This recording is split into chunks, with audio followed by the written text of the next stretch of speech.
விழுப்புரம் அருகே பெரும்பாக்கத்தில் திமுக கூட்டணி கட்சி விசிக வேட்பாளர் ரவிக்குமாரை ஆதரித்து திமுக எம்எல்ஏ லட்சுமணன் மற்றும் கூட்டணி கட்சியினர் தீவிர பிரச்சாரத்தில் ஈடுபட்டனர்.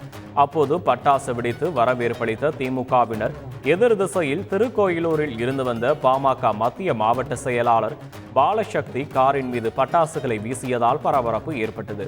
காரின் கதவுகள் சேதமடைந்த நிலையில் விழுப்புரம் திருக்கோயிலூர் சாலையில் அமர்ந்து பாமகவினர் மறியல் போராட்டத்தில் ஈடுபட்டனர். காவல்துறையினரின் 1 மணி நேர பேச்சுவார்த்தைக்கு பின் போராட்டத்தை கைவிட்டு சென்றனர். சேலம் மாவட்டம் தலைவாசல் அருகே அமைச்சர் உதயநிதி ஸ்டாலின் பங்கேற்ற பிரச்சார கூட்டத்திற்கு சென்ற மினி சரக்கு வேன் விபத்தில் சிக்கி 2 பேர் உயிரிழந்தனர். 20க்கும் மேற்பட்டோர் படுகாயமடைந்தனர். திமுக பிரச்சார கூட்டத்திற்கு மினி வேன் ஒன்றில் 30க்கும் மேற்பட்டோர் சென்றுள்ளனர். அப்போது நாவலூர் ஏரிக்கரை சாலை வளைவில் ஓட்டுநரின் கட்டுப்பாட்டை இழந்து மினி வேன் கவிழ்ந்து விபத்திற்குள்ளானது. இதில் அனைவரும் ஏரியில் விழுந்து படுகாயமடைந்தனர். இந்த விபத்தில் காமக்கா பாளையத்தைச் சேர்ந்த தயாநிதி, செல்லதுரை ஆகிய 2 பரிதாபமாக உயிரிழந்தனர். நாகை மாவட்டம் வேதாரண்யம் அடுத்த தகட்டூர் மாப்பிள்ளை வீரன் திருமேனி அம்மன் கோயிலில் பங்குனி மாத திருவிழா விமரிசையாக நடைபெற்றது. விழாவின் முக்கிய நிகழ்வாக பக்தர்கள் மீது வாழைப்பழம் வீசும் வினோத திருவிழா நடைபெற்றது. விழாவில் ஆயிரக்கணக்கான பக்தர்கள் கலந்து கொண்டு வீசப்பட்ட வாழைப்பழங்களை பிடித்து எடுத்துச் சென்றனர். இங்கு வீசப்படும் வாழைப்பழங்களை பிடித்து உண்டால் குழந்தை பாக்கியம் உண்டாகும் என்பது பக்தர்களின் நம்பிக்கையாக இருக்கிறது. இதனைத் தொடர்ந்து குதிரை எடுத்தல் நிகழ்ச்சியும் நடைபெற்றது.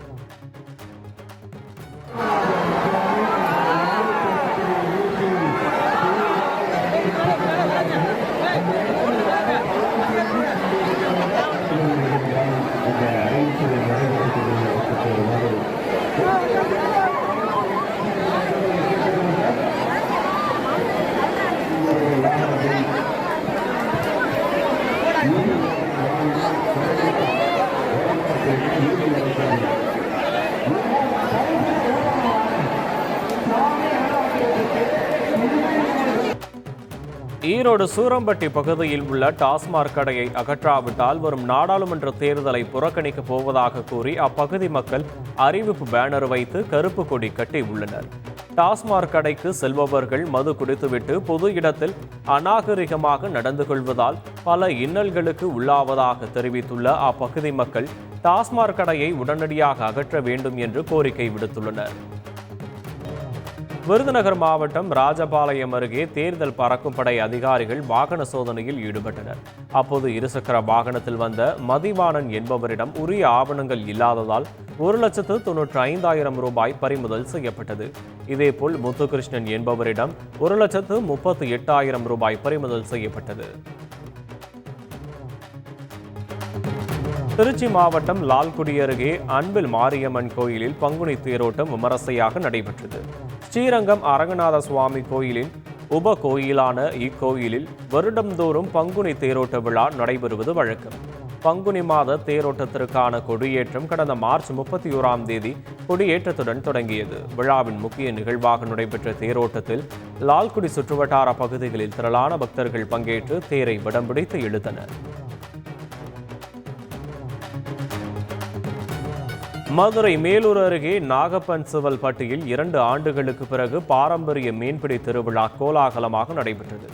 சிங்கம்புணரி, நத்தம், கீழவளவு உள்ளிட்ட சுற்றுவட்டார கிராமங்களைச் சேர்ந்த 5,000க்கும் மேற்பட்ட பொதுமக்கள் மீன்பிடி உபகரணங்களுடன் கண்மாயில் இறங்கி போட்டி போட்டுக்கொண்டு 7 முதல் 10 கிலோ எடை கொண்ட நாட்டு வகை மீன்களை பிடித்து மகிழ்ச்சியுடன் வீடு திரும்பினர்.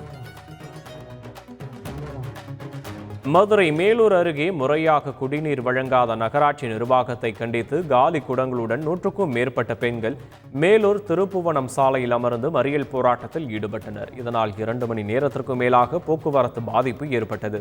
பள்ளி மற்றும் கல்லூரி பேருந்துகள் ஆங்காங்கே நிறுத்தி வைக்கப்பட்டன. தொடர்ந்து போராட்டம் நீடித்த நிலையில் பேச்சுவார்த்தைக்கு வந்த மேலூர் நகராட்சி ஆணையாளரை கண்டித்தும் பொதுமக்கள் கோஷம் எழுப்பினர். நாகை மாவட்டம் சூரமங்கலத்தைச் சேர்ந்த காளிதாஸ் தனது மனைவி சத்யா மற்றும் மகள் காவியா, மகன் முத்துவேலுடன் திருவாரூர் மாவட்டம் குடவாசல் பகுதியில் உள்ள கோயிலுக்கு சென்றுவிட்டு இருசக்கர வாகனத்தில் வீடு திரும்பிக் கொண்டிருந்தார். அப்போது வடகண்டன் இடத்தில் வளைவில் திரும்பிய போது பின்னால் வந்த லாரி இருசக்கர வாகனம் மீது மோதியது. இதில் இருசக்கர வாகனத்தில் பயணித்த தாயும் மகளும் சம்பவ இடத்திலேயே உயிரிழந்தனர். மேலும் படுகாயமடைந்த கணவரும் மகனும் மருத்துவக் கல்லூரி மருத்துவமனையில் அனுமதிக்கப்பட்டுள்ளனர். இதுகுறித்து வழக்கு பதிவு செய்த போலீசார் விசாரணை மேற்கொண்டுள்ளனர். சேலம் மாவட்டம் ஆத்தூர் அருகே பெத்தநாயக்கன் பாளையத்தைச் சேர்ந்த கார் ஓட்டுநர் ராகுல் என்பவர் தனது வீட்டின் முன்பு காரை நிறுத்தியுள்ளார். காலையில் காரை எடுக்க முயன்றபோது எதிர் வீட்டில் வசிக்கும் சீனிவாசன் என்பவர் காருக்கு பின்னால் நிறுத்தியிருந்த இருசக்கர வாகனத்தை எடுக்க சொல்லியிருக்கிறார்.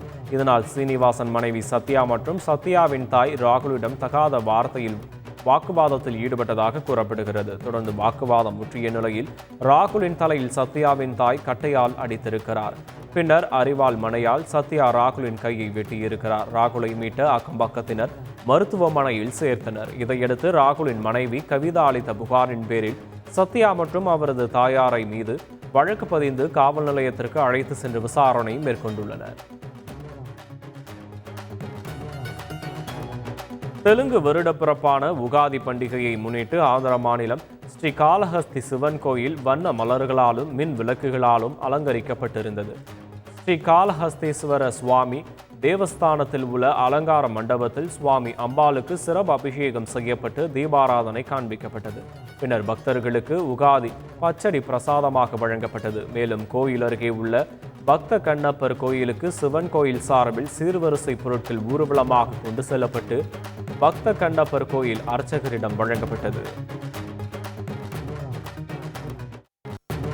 கோவை மாவட்டம் பொள்ளாச்சி அருகே பழைய ஆயக்கட்டு கால்வாயில் புதியதாக கட்டப்பட்ட பாலம் உடைந்து தண்ணீர் வீணாக சென்றதால் விவசாயிகள் அதிருப்தி அடைந்தனர். விவசாயிகளின் நீண்ட நாள் கோரிக்கையை ஏற்று தென்கரை பாலம் அருகே 1,56,00,000 ரூபாய் செலவில் காரப்பட்டி கால்வாயில் 4 மாதங்களுக்கு முன் கட்டி முடிக்கப்பட்ட பாலத்தின் பக்கவாட்டு சுவர் திடீரென இடிந்து விழுந்தது. இதனால் கால்வாய் தண்ணீர் வீணாக சென்றதால் விவசாயிகள் அதிருப்தி அடைந்தனர்.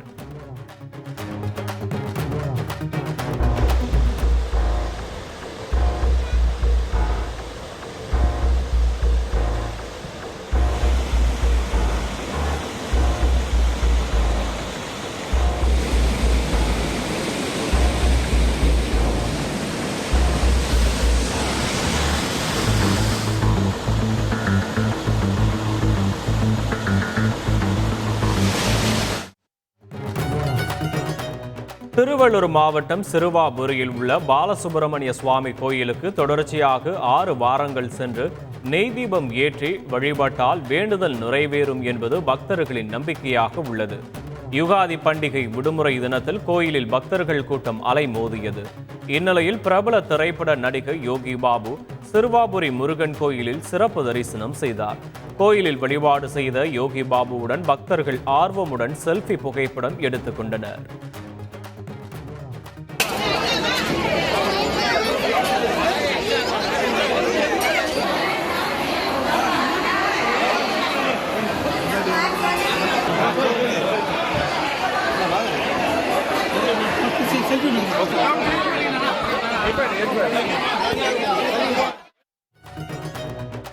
சின்னத்திரையிலிருந்து வெள்ளித்திரைக்கு வந்து பல வெற்றி படங்களில் நடித்து வருபவர் நடிகர் தீனா.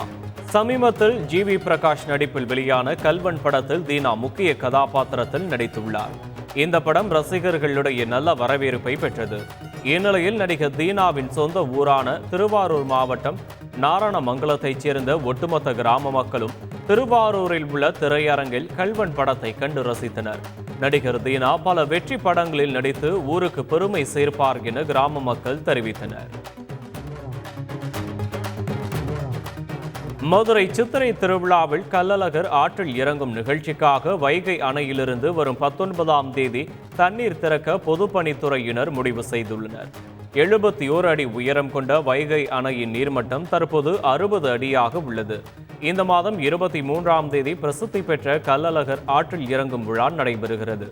இந்நிலையில் வரும் 19ஆம் தேதியிலிருந்து 23ஆம் தேதி வரையில் மொத்தமாக 216 மில்லியன் கன அடி தண்ணீர் திறக்க பொதுப்பணித்துறையினர் திட்டமிட்டுள்ளனர். போதைப் பொருட்கள் வைத்திருந்ததாக கைது செய்யப்பட்டவருக்கு ஜாமீன் வழங்கிய உயர்நீதிமன்ற மதுரை கிளை தஞ்சாவூர் திருக்குளத்திரு அரசு பள்ளியில் குடிநீர் கழிப்பறை வசதிகளை மேம்படுத்துவதற்கு 50,000 ரூபாய் செலுத்த உத்தரவிட்டது. தஞ்சை மாவட்டம் ஐயம்பேட்டையைச் சேர்ந்த செல்வகுமார் உயர்நீதிமன்ற கிளையில் தாக்கல் செய்த மனுவில் கடந்த மாதம் போதைப் பொருட்கள் வைத்திருந்ததாக ஐயம்பேட்டை போலீசாரால் கைது செய்யப்பட்டதாகவும் தாம் எந்த குற்றச்செயலிலும் ஈடுபடவில்லை என்றும் வேறு எந்த வழக்கும் தன் மீது நிலுவையில் இல்லாததால் ஜாமீன் வழங்கி உத்தரவிட வேண்டும் என கூறியிருந்தார். வரும் ஜூன் 4ஆம் தேதி நாட்டின் 2வது விடுதலையாக அமையும் என அமைச்சர் அன்பில் மகேஷ் கூறினார். கரூர் தொகுதி காங்கிரஸ் வேட்பாளர் ஜோதிமணியுடன் இணைந்து மணப்பாறை சட்டமன்ற தொகுதிக்குட்பட்ட மருங்காபுரி ஒன்றிய பகுதியில் அமைச்சர் அன்பில் மகேஷ் பிரச்சாரத்தில் ஈடுபட்டார்.